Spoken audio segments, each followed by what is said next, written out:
चलो देखो, colour coding resistance पढ़ा दिया था, ठीक है ना। अब एक छोटा सा और टॉपिक बचा, उसको पढ़ाने के बाद फिर चलेंगे प्रतिरोधों के संयोजन में। तो ध्यान से देखना, सबको समझ में आएगा, किसी को जो नहीं पीछे का पढ़ा उसको भी समझ में आएगा आपसे, ठीक है ना। केवल एक एक पॉइंट ध्यान से सुनना। आज पढ़ाऊंगा धारा घनत्व। आज क्या पढ़ाऊंगा? धारा घनत्व, करंट डेंसिटी, इंग्लिश में बोलते हैं करंट डेंसिटी, ठीक है ना। इसको समझने के लिए मैं एक छोटा सा क्वेश्चन तुम लोगों से पूछता हूँ, देखते हैं बता पाते हो कि नहीं। बता लोगे तो बहुत आसान हो जाएगा समझने में, नहीं बता पाओगे तो हम बता के समझाएंगे, तब भी आसानी हो जाएगा, ठीक है ना। जैसे कोई चालक है हमारे पास, वो चालक स्टार्टिंग में ऐसा है, ठीक है ना। चालक स्टार्टिंग में कैसा है? इतना चौड़ा है, मतलब उसके अनुप्रस्थ काट का क्षेत्रफल इतना है, ठीक है ना। फिर जैसे इसके पार होता है तो ये चालक बढ़ जाता है, ठीक है ना। चालक के अनुप्रस्थ काट का क्षेत्रफल क्या हो जाता है? बढ़ जाता है, इतना हो जाता है। फिर थोड़ा सा आगे बढ़ते हैं तो फिर चालक के अनुप्रस्थ काट का क्षेत्रफल फिर बढ़ जाता है, ठीक है ना। अब यहाँ से एक धारा प्रवेश कर रही है जो कि है I1। यहाँ से एक धारा प्रवेश कर रही है जो कितना है? I1। मतलब यहाँ पे धारा इस वाले चालक के भीतर कितनी है? I1। फिर यहाँ से धारा चलते हुए यहाँ प्रवेश करेगी, कनेक्ट है ना, ऐसा नहीं है कि इसमें अलग से धारा दे रहे हैं, वही धारा घुस रही है इसमें, ठीक है ना। यहाँ पे धारा I1 है, यहाँ पे धारा I2 है, और यहाँ पे धारा I3 है। चाहो तो कैपिटल I भी दिखा सकते हो, ऐसे हम लोग कैपिटल से ही दिखाते हुए आ रहे हैं तो मैं यहाँ पे कैपिटल ही दिखाऊंगा, ठीक है ना। I1, I2 और I3, तीन एरिया से धारा निकल रही है, तीन क्षेत्रों से निकल रही है, यहाँ से प्रवेश कर रही है तो हमने उस धारा का नाम क्या दे दिया? I1। इसके बाद वही धारा इसमें प्रवेश करती है, फिर इसको पार करके इसमें प्रवेश करती है, ठीक है ना। तो तुमको बताना है कि क्या, चार ऑप्शन दे रहे हैं, चलो। पहला ऑप्शन है क्या I1 बराबर I2 बराबर I3 होगा, या फिर दूसरा ऑप्शन क्या I1 greater than I2 greater than I3 होगा, तीसरा ऑप्शन क्या I1 less than I2 less than I3 होगा, चौथा ऑप्शन इनमें से कोई नहीं, इनमें से कोई नहीं। बताओ चारों में से कौन सा ऑप्शन सही है, सोच के बताना। धारा प्रवेश की है, वही धारा दूसरे में भी आ रही, वही धारा तीसरे में भी जा रही है, तो तीनों में से कौन सा विकल्प सही है? पहला वाला, सबका पहला वाला ही है। कौन सा? तीसरा वाला, तीसरा वाला। तुम बताओ पीयूष, कौन सा वाला सही है? चारों विकल्पों में से कौन सा सही है? हाँ, अगर ज़्यादा है पहला वाला, दूसरा वाला कम है, तीसरा वाला सबसे कम है, तो दूसरा ऑप्शन सही है। पहला सबसे कम है, दूसरा उससे ज़्यादा और तीसरा उससे ज़्यादा, तीसरा, तीसरा वाला। चलो उसके हिसाब से तीसरा वाला। तुम भी पढ़ती हो, बताओ। पहला। इसमें देखो हो क्या रहा है, जिनका पहला है वही सही है, ठीक है ना। कारण क्या है सही होने का? जितनी धारा प्रवेश करेगी उतना ही अगले में जाएगी ना, बस जगह ज़्यादा हो गई, ठीक है ना। और इसमें भी वही धारा जाएगी जितनी प्रवेश की थी, तो जितनी प्रवेश की थी वो धारा थी I1, वही धारा इसमें गई, वही धारा इसमें गई, मतलब I1 ही तीनों में गई है, तो I1 I2 के भी बराबर है और I1 I3 के भी बराबर है, मतलब तीनों आपस में क्या है? बराबर है। लेकिन यहाँ एक चीज़ की गड़बड़ी है, एक चीज़ का अंतर है। अंतर क्या है? इसका जो क्षेत्रफल है वो कम है, इस वाले चालक का क्षेत्रफल क्या है? कम। कम क्षेत्रफल से धारा प्रवेश कर रही है, फिर जब इसमें प्रवेश करने की बारी आ रही थी, इतने क्षेत्रफल से इधर से प्रवेश कर रही है, कर रही कि नहीं, इसमें क्षेत्रफल बढ़ गया और इसमें और भी बढ़ गया। तो क्षेत्रफल बढ़ने से फायदा क्या होगा? देखो, सबको पता है कि आवेश के प्रवाह से धारा प्रवाहित होती है। जैसे ये तार आ रहा है, ये तार है ना, इस तार में अगर धारा बह रही है तो इसका मतलब उस धारा के रूप में क्या बह रहे होंगे? मुक्त इलेक्ट्रॉन, ठीक है ना, आवेश वाहक बोल सकते हो। तो वो जो मुक्त इलेक्ट्रॉन है यहाँ पे घने होंगे, होंगे कि नहीं?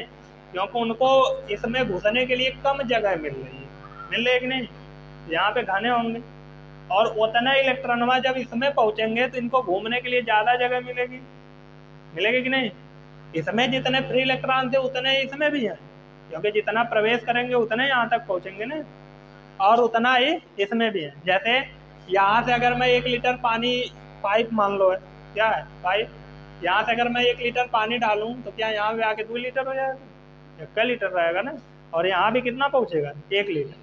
अगर यहाँ से 500 फ्री इलेक्ट्रॉन गए होंगे तो इसमें भी 500 ही होंगे और इसमें भी 500 ही होंगे।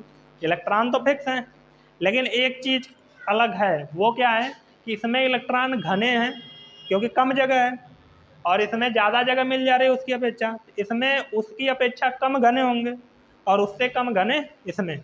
तो घने का मतलब जानते हो, जब कोई चीज़ घनी होती है ना तो उसकी डेंसिटी ज़्यादा होती है, उसका घनत्व ज़्यादा होता है। समझ में आई बात? जैसे कोई विलयन बनाए, बहुत ज़्यादा गाढ़ा है, सांद्र विलयन बोलते हो ना, क्योंकि उसका घनत्व ज़्यादा हो जाता है, ठीक है ना। जो चीज़ उसमें मिलाते हो विलयन को बनाने के लिए वो ज़्यादा डाल दो, गाढ़ा हो जाएगा। तो ज़्यादा डाल दिए तो इसका मतलब जिसको डाले वो घने हो गए ना, उसमें ज़्यादा हो गए। वही चीज़ है कि यहाँ से जितने इलेक्ट्रॉन प्रवेश कर रहे हैं इसमें उनको कम जगह मिल रही है, यहाँ ज़्यादा जगह मिल रही है और यहाँ पे और भी ज़्यादा। तो अगर मैं देखूँ तो यहाँ अगर मान लो ये A1 क्षेत्रफल है और ये वाला क्षेत्रफल A2 है और ये वाला क्षेत्रफल A3 है, तो जब यहाँ से धारा प्रवेश करेगी इस क्षेत्रफल के लंबवत तो उसके एकांक क्षेत्रफल में ज़्यादा इलेक्ट्रॉन होंगे। जब इसमें प्रवेश करेगी तो उसकी अपेक्षा कम हो जाएंगे, क्योंकि यहाँ पे घने नहीं ना रह पा रहे हैं, वहाँ घने हैं, यहाँ पे उसकी अपेक्षा कम घने हैं, है कि नहीं?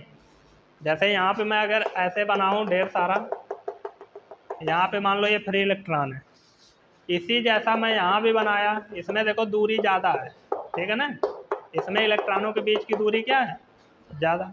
अगर मैं यहाँ पे एक छोटा सा डब्बा बनाऊँ तो इस डब्बा में लगभग 5 इलेक्ट्रॉन दिख रहे हैं।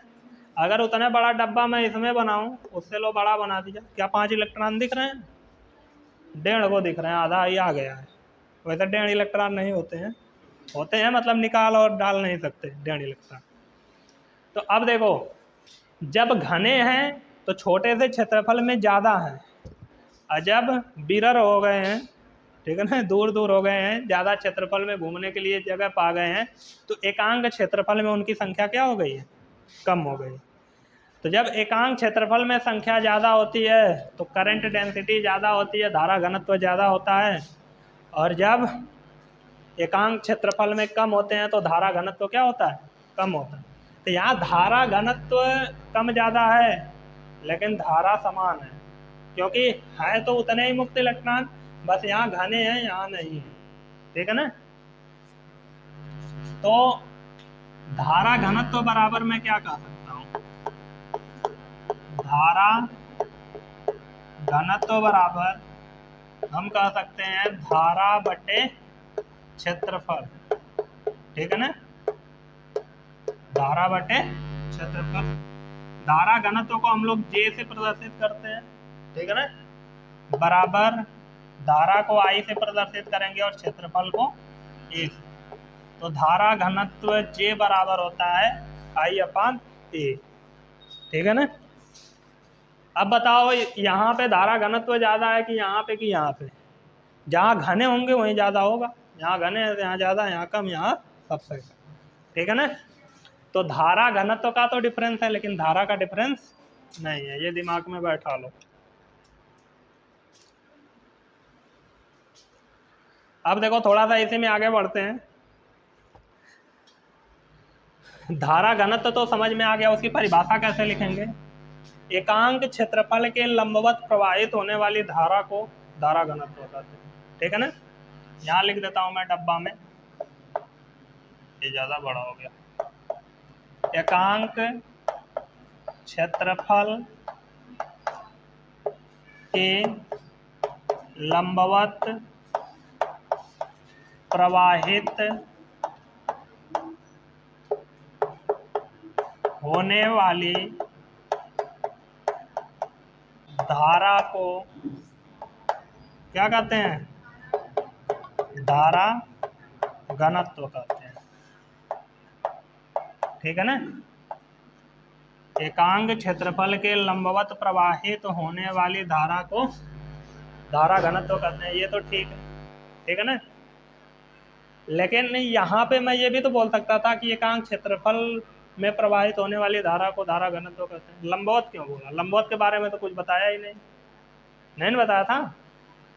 तो देखो ध्यान से, लंबवत क्यों बोला, अभी मैं इसको जब सदिश रूप में बता दूंगा तब समझ में आएगा। ठीक है ना, ये जो J है धारा घनत्व है, यह सदिश राशि है। ये कैसी राशि है? सदिश राशि है। परिमाण तो होगा इसका, उसके साथ दिशा भी होगी तब बन सदिश राशि है। तो दिशा किधर होती है? तो जिस दिशा में धारा बहती है उसी दिशा में इसकी भी दिशा होती है। ठीक है ना, तो इसकी दिशा किसकी दिशा में होती है? हाँ, इसकी दिशा धारा की दिशा में होती है।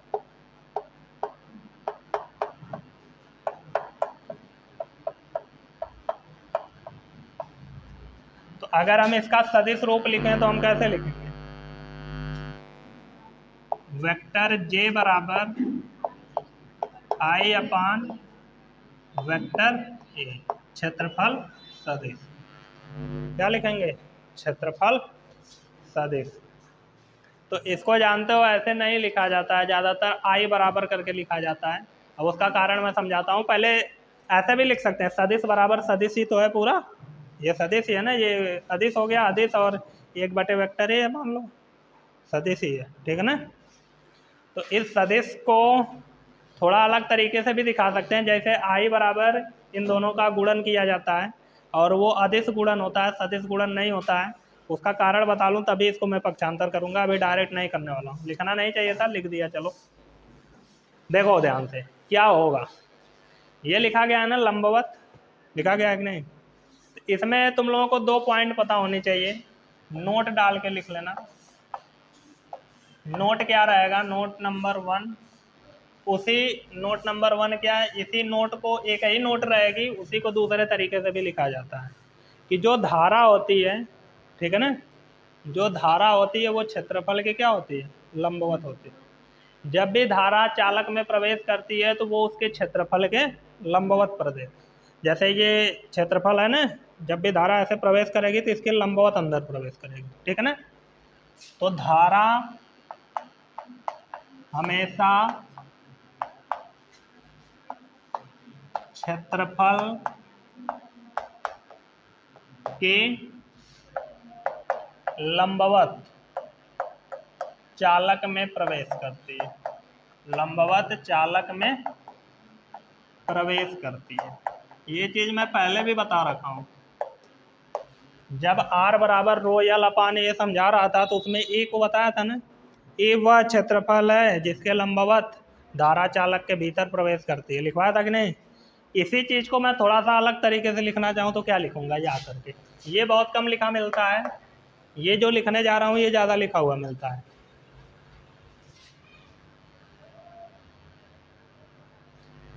जो धारा घनत्व होगा, ठीक है ना, जो धारा घनत्व होगा वो क्षेत्रफल सदिश के समांतर होगा। धारा घनत्व हमेशा क्षेत्रफल सदिश के क्या होता है? अच्छा, ये जो मैं लिखा हूँ धारा हमेशा क्षेत्रफल के लंबवत चालक में प्रवेश करती है, तो इसका मतलब क्या हुआ? अभी मैं लिखा हूँ ना कि धारा की ही दिशा में धारा घनत्व की दिशा होगी, होगी कि नहीं?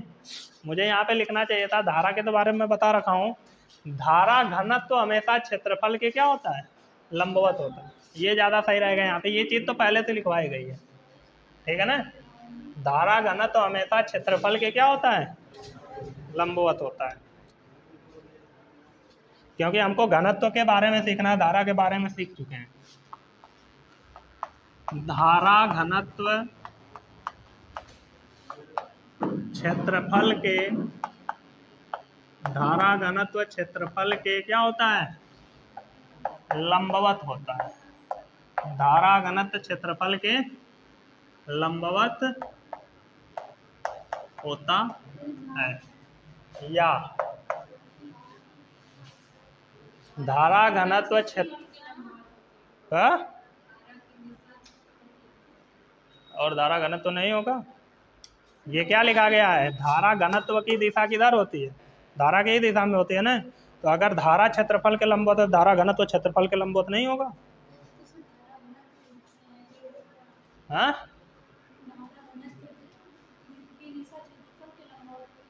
तो मैं क्या लिखा हूँ, तो धारा घनत्व क्षेत्रफल के लंबवत है, तो उससे नहीं पता चल पा रहा है कि उसकी दिशा ही क्षेत्रफल के लंबवत होगी नहीं। चलो लिख देते हैं, नहीं तो बदनाम कहोगे लिखवाए नहीं।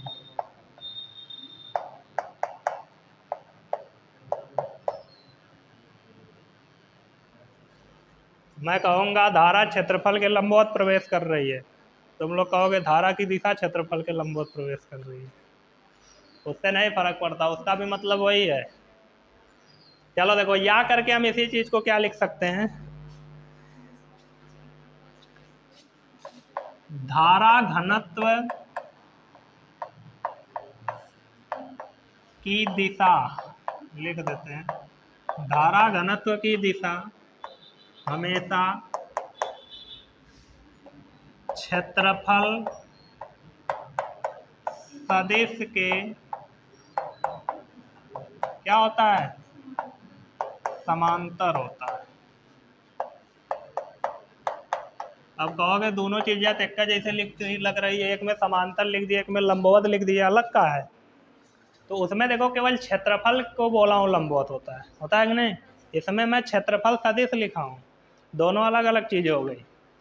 परिमाण दोनों का सेम ही है, लेकिन अगर क्षेत्रफल बोलेंगे तो केवल परिमाण की बात की जाएगी।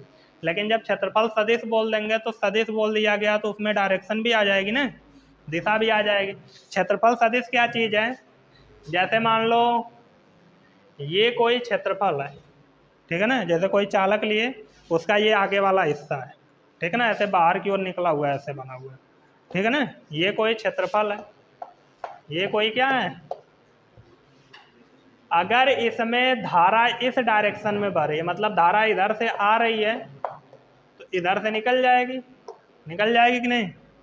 तो अगर धारा की दिशा ये है तो धारा घनत्व भी इसी दिशा में होगा कि नहीं, क्योंकि धारा घनत्व धारा की ही दिशा में होता है कि नहीं। तो धारा अगर इस डायरेक्शन में आ रही है तो धारा घनत्व भी इसी डायरेक्शन में होगा, यह तो समझ में आया। उसके बाद ये जिस क्षेत्रफल से आ रही है धारा, या जो ये धारा घनत्व है, वो धारा घनत्व की दिशा इस क्षेत्रफल के क्या होनी चाहिए, लंबवत होनी चाहिए। धारा घनत्व की दिशा इस क्षेत्रफल के क्या होनी चाहिए, लंबवत। अब देखने से लग रहा होगा कि ये ऐसे बाहर की ओर निकला हुआ है, धारा इधर से प्रवेश कर रही है और इधर से निकल जाए, तो ये जो क्षेत्रफल है उस क्षेत्रफल के लंबवत ही तो है ये धारा घनत्व। देखो ये 90 अंश का ही कोण बनेगा ना, बनेगा कि नहीं। तो धारा घनत्व के लंबवत है ये क्षेत्रफल, ठीक है ना। क्षेत्रफल सदिश क्या होता है, क्षेत्रफल सदिश अगर खींचना है तो जैसे कोई भी क्षेत्रफल है, जैसे देखो ये कॉपी है, ठीक है ना, इसका ये क्षेत्रफल है, इसका हमको क्षेत्रफल सदिश खींचना है, तो इसके लंबवत बाहर की ओर एक लाइन खींच दो, वही क्या हो जाएगी, क्षेत्रफल सदिश। जैसे ये क्षेत्रफल है ना, इसके लंबवत ऐसे मैं बाहर की ओर एक लाइन खींच दूँ तो ये क्या हो जाएगा, क्षेत्रफल सदिश। अगर ये क्षेत्रफल ऐसे रहेगा तो मुझे ऐसे लाइन खींचनी पड़ेगी, ठीक है ना, ये इसका क्या हो जाएगा, क्षेत्रफल सदिश। अभी ये क्षेत्रफल कैसे है, ऐसे है, तो मुझे इसके लंबवत अगर लाइन खींचनी है तो मैं इधर खींचूंगा, तो इसके लंबवत एक लाइन अगर खींची जाए ऐसे तो ये क्या होगा, क्षेत्रफल सदिश। और ये क्षेत्रफल सदिश इस धारा घनत्व के समांतर है कि नहीं, दोनों सेम डायरेक्शन में है ना। तो वही दूसरी लाइन लिखी गई कि धारा घनत्व की दिशा हमेशा क्षेत्रफल सदिश के क्या होती है, समांतर होती है। ये परिभाषा हमने सदिश रूप में तो लिखा नहीं है, हमने लिखा है एकांक क्षेत्रफल के लंबवत प्रवाहित होने वाली धारा को धारा घनत्व कहते हैं, क्योंकि जो धारा प्रवाहित होती है वो हमेशा क्षेत्रफल के लंबवत प्रवेश करती है, ठीक है ना। धारा घनत्व की दिशा हमेशा क्षेत्रफल के क्या होती है, लंबवत होती है। आई बात समझ में। तो लंबवत हमको लिखना पड़ेगा, यहाँ भी दिखाया गया है, ठीक है ना। अब ठीक है, अब हमेशा तो लंबवत नहीं प्रवेश करेगी, कोई कोई धारा हमेशा थोड़ी जरूरी है कि लंबवत ही प्रवेश करेगी।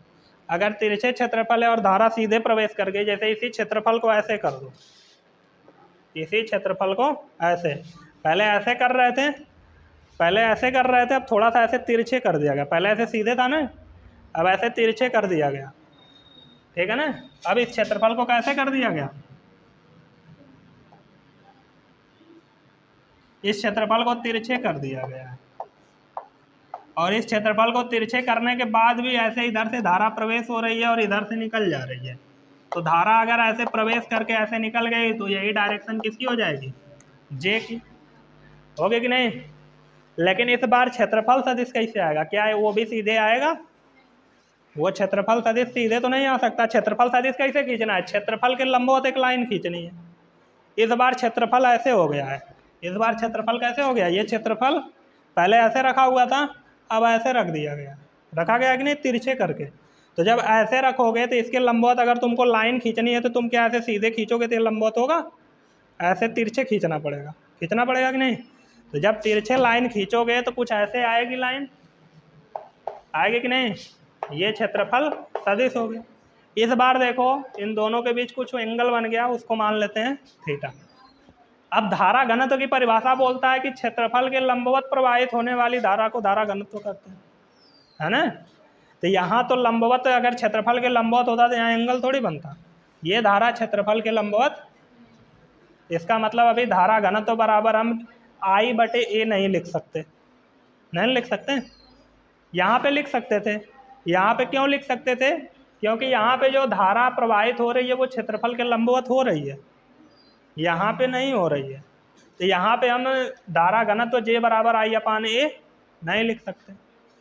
तो अब क्या करेंगे, हमको पता करना होगा कि अगर ये धारा जो है I वो इस क्षेत्रफल के लंबवत नहीं बह रही है तो वो कौन से क्षेत्रफल के लंबवत बह रही होगी। तो देखो जिस दिशा में धारा प्रवाहित होती है अगर वही दिशा क्षेत्रफल सदिश की है तो हम उसी के साथ लेकर हम ये फार्मूला लिख सकते हैं, ठीक है ना। तो अगर मैं इसको इसके घटकों में तोड़ूं वेक्टर ए को, तो इधर आएगा वेक्टर ए का घटक ए कॉस थीटा और इससे 90 डिग्री पे इधर आएगा ए साइन थीटा, ठीक है ना। अब इस वाली दिशा में देखो क्षेत्रफल का घटक आया ना ए कॉस थीटा, इसी की दिशा में है कि नहीं। यहाँ भी दोनों सेम दिशा में थे, यहाँ भी अब दोनों किस दिशा में हो गए, सेम डायरेक्ट। ये अलग में था, तिरछे हो गया था, लेकिन जब इसको घटकों में तोड़ा गया तो ये जे की डायरेक्शन में जा चुका है, जा चुका है कि नहीं। अब ए कॉस थीटा की जो डायरेक्शन है वही जे की भी डायरेक्शन है, यहाँ पे जो जे की डायरेक्शन थी वही ए की डायरेक्शन थी, तो ये सही था। यहाँ पे ए कॉस थीटा की डायरेक्शन जे के डायरेक्शन से मिल रही है कि नहीं। तो जब जे की डायरेक्शन इसके साथ मिल रही है तो हम फार्मूले में यही वाला क्षेत्रफल लेंगे ना। यहाँ पे इसके साथ मिल रही थी तो I/A लिख दिया, यहाँ पे जे बराबर I/A कॉस थीटा लिख देंगे, क्योंकि इसके साथ इसकी डायरेक्शन मिल रही है। इस बार जे जो वेक्टर ए था वो तो तिरछे हो गया कि नहीं। तो अगर मैं इसके बेस पे लिखना चाहूँ जे बराबर, तो क्या लिखूँगा, केवल अदिश रूप में लिखना चाहूँ तो जे बराबर धारा तो वही है I की दिशा में कौन सा क्षेत्रफल आ रहा है, ए कॉस थीटा। इस बार ए नहीं आ रहा है तो यहाँ पे क्या लिख देंगे, ए कॉस थीटा। और अगर मैं यहाँ से I बराबर लिखूँ तो ये आ जाएगा जे ए कॉस थीटा। और तुम लोग अभी जल्दी पढ़ाया हूँ वेक्टर में तुम लोगों को, vector A dot vector B बराबर क्या होता है, ए बी कॉस थीटा। ये फार्मूला होता है, ये 11 में भी फिजिक्स में पढ़ाया जाता है। सेम इसी जैसा ये चीज़ नहीं लग रही है, बस ए बी की जगह जे ए हो गया, हुआ है कि नहीं। तो अगर इस ए बी कॉस थीटा को vector A dot vector B लिख सकते हो, तो इस जे कॉस थीटा को vector J dot vector A नहीं लिख सकते? तो I इक्वल टू क्या आ गया, वेक्टर जे डॉट वेक्टर ए। ये सदिश रूप में फार्मूला हो गया। और यहाँ पे देख रहे हो ये डॉट किसको प्रदर्शित करता है, अदिश गुणन को, और धारा अदिश राशि होती भी है, ठीक है ना। तो ये आ गया सदिश रूप में फार्मूला, ठीक है ना। अगर कभी पूछता है कि धारा घनत्व और विद्युत धारा में क्या संबंध होता है, तो इसी फार्मूले को दिखाना होगा, ठीक है ना।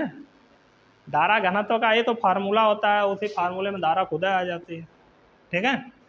तो धारा घनत्व समझ में आ चुका है। आगे बढ़े, देखो आगे थोड़ा सा बढ़ते हैं। आज मुझे लगता है, मैं सोचा था एक आधे संयोजन भी पढ़ा दूंगा, लेकिन नहीं हो पाएगा, लगता है जगह खत्म हो चुकी है। देखो थोड़ा सा धारा घनत्व का मात्रक उत्तरक निकाल देते हैं, फिर आगे बढ़ते हैं। धारा घनत्व का मात्रक क्या हो जाएगा, धारा घनत्व जे बराबर क्या है, आई बटे ए। तो आई का मात्रक लेना पड़ेगा, जे का मात्रक लिखने के लिए इसके बराबर जो होगा उसी का मात्रक लेंगे ना। इसके बराबर आई है, तो आई का मात्रक लेंगे बटे क्या है ए, तो ए का मात्रक ले लेंगे, ठीक है ना। तो जे का मात्रक आ जाएगा, आई का मात्रक होता है एम्पियर, और क्षेत्रफल है ये, क्षेत्रफल का मात्रक होता है मीटर स्क्वायर। तो जे का मात्रक आ गया एम्पियर प्रति मीटर स्क्वायर, ठीक है ना। बीमीय सूत्र निकाल लेना, अब इतना नहीं निकाल पाओगे तो बेकार हो, बहुत आसान है इसका बीमीय सूत्र, L-2 ए, ठीक है ना। L-2 और ए, ये आएगा, इसका L2 हो जाएगा, ऊपर ले जाओगे -2, इसका ए होता है, ठीक है ना। तो बीमीय सूत्र निकाल लेना, धारा घनत्व का मात्रक यही होता है एम्पियर प्रति मीटर स्क्वायर, ठीक है ना। अब जो तुम लोग ओम का नियम पढ़े थे, हम लोग प्रतिरोध नहीं, हम लोग जब अनुगमन वेग शुरू किए थे, तो अनुगमन वेग को पढ़ते पढ़ते हम लोग उसी में अनुगमन वेग विद्युत धारा में संबंध भी निकाले थे, और उसी को आगे बढ़ाए थे, तो हमको ओम का नियम भी मिल गया था, मिला था कि नहीं। उस ओम के नियम को अगर हमको सदिश रूप में लिखना हो, उस ओम के नियम को क्या लिखना हो, देखो ओम का नियम 10 में भी दिया है, 12 में भी दिया है। 10 में तो पूछता है, 12 में भी पूछेगा, बहुत कम चांस है पूछेगा। अगर पूछेगा भी तो ऐसे पूछ सकता है, ओम के नियम का सदिश रूप लिखो, ठीक है ना। ओम के नियम का कौन सा रूप लिखो, सदिश रूप। तो वही अब प्रूफ करेंगे, ठीक है ना। ओम का नियम मैं नहीं पढ़ा रहा हूँ, ओम का नियम पढ़े हो। किसी चालक की भौतिक अवस्थाएं अपरिवर्तित रहती हैं, तो चालक में प्रवाहित धारा चालक के सिरों के मध्य विभवांतर के समानुपाती होती है, यही होता है V प्रोपोर्शनल I। प्रोपोर्शनल का चिन्ह हटाते हो, एक नियतांक आता है जो R होता है, तो V बराबर IR हो जाता है, बस इतना होता है ना। उसका सदिश रूप क्या होगा वो देखो, ओम के नियम का सदिश रूप, ओम के नियम का क्या सदिश रूप क्या होगा, देखो ध्यान से। हम जानते हैं, अब कहोगे क्या जानते हैं, बहुत कुछ जना दिया गया है, ठीक है ना। चैप्टर खत्म होने के कगार पे है, बस न्यूमेरिकल अब अच्छे अच्छे आने वाले हैं, जैसे ही संयोजन पढ़ोगे न्यूमेरिकल आ जाएंगे अच्छे अच्छे। हम जानते हैं कि I बराबर NEA/VD, यह होता है अनुगमन वेग तथा विद्युत धारा में संबंध, यह VD है अनुगमन वेग। जो लोग नहीं पढ़े इसको याद कर लें, पूछता भी है पेपर में। I बराबर NEA/VD, यन क्या है, एकांक आयतन में मुक्त इलेक्ट्रॉनों की संख्या, E क्या है, इलेक्ट्रॉन का आवेश, A क्या है, चालक के अनुप्रस्थ काट का क्षेत्रफल, VD क्या है, अनुगमन वेग, ठीक है ना। अब चूंकि VD बराबर क्या होता है, -ml बटे NE² V इंटू टाउ या टाउ एवरेज इंटू वी लिख लो, ये ना होता है कि नहीं जी? कहाँ गुम हो गए? हाँ, नया लग रहा है का? नहीं रुक जाओ, ये गलत लिख रहा हूँ। यानी E square tau average into ए होता है, ठीक है ना, ये होता है। इसको यहाँ पे रखो,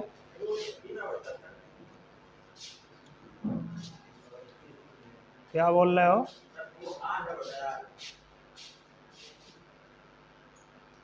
अच्छा हाँ, इसको तो रख के फिर निकाला गया था। रुक जाओ, गड़बड़ हो रहा है। तुम लोग भी फार्मूला नहीं याद रख सकते हो।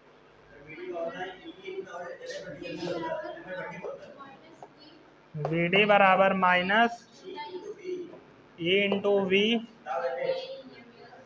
बटे, ऊपर ही रहेगा ना टाउ एवरेज, ये था। सही कर रहे हो। अभी तो इसको इसमें रखेंगे तब ना ई स्क्वायर स्क्वायर बनेगा। रखो, देखो जगह बच गई है काम भर के। आई बराबर N E A V D का मान रखो minus E V tau average बटे यम यल, ठीक है ना? ठीक है ना यहाँ तक? अब थोड़ा सा यहाँ से हम लोग v का मान निकालते हैं। v बराबर क्या हो जाएगा? v बटे यल निकाल लेते हैं। v बटे यल का मान निकालते हैं। तो v बटे यल यही रहने दो, बाकी सबको उधर भेजो। और जब बाकी सबको उधर भेजोगे तो जो नीचे रहेगा वो ऊपर हो जाएगा, जो ऊपर रहेगा वो, जैसे यम नीचे है तो ये ऊपर चला गया, ठीक है ना? और जो ऊपर है वो कहाँ आ जाएगा? नीचे। तो यन माइनस भी है, ई का ई में गुणा होगा, ई स्क्वायर, फिर ए टाउ एवरेज पहले लिख लेते हैं, टाउ एवरेज इंटू ए। और कुछ बच रहा है? बस है ना, आई है यही, ठीक है ना?